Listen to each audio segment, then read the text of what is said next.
name is Carlos. I'm your online personal trainer, and today I'm going to demonstrate 4 easy ab exercises you can do right at home that'll help strengthen your core, which means your midsection, your obliques, which most people call the love handles, and also that lower back. Let's get right into it with exercise number 1.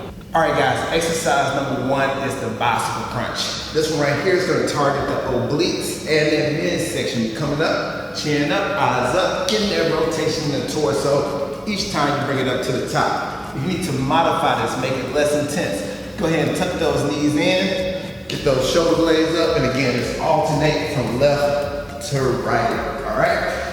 Exercise number 2 is going to be the double crunch. All you're going to do is extending your legs out. Tuck them in. Again, keeping that chin up, eyes up to the ceiling. And this right here is going to target your lower abs and upper abs. Boom, exhale each time you bring it up. If you need to modify this, make it less intense, tuck the knees in and just get those shoulder blades up. Again, remember to keep that chin up, eyes up to the ceiling. All right, guys, for exercise number 3, we're going into a plank position. All you're doing here, placing the elbows down, coming up off the knees.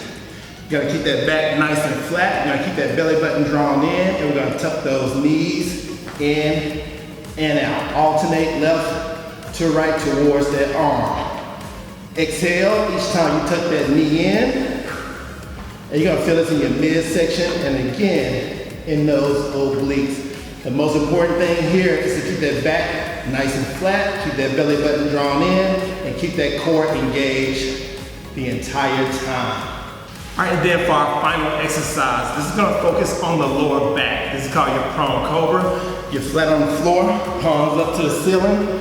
You're gonna get the chest and feet off the floor. Really focus on squeezing that lower back each time you bring it up to the top. Those are the 4 exercises you can do right at home. Get yourself a mat. If you don't need it, that's fine. Do it on your carpet, your hardwood floor, whatever. But if you need something comfortable, go ahead and get yourself a mat. Invest in that, invest in your health. But those are the 4 core exercises that you can do right at home today. I want you to do 3 rounds, 30 seconds for each exercise. Let's get it done.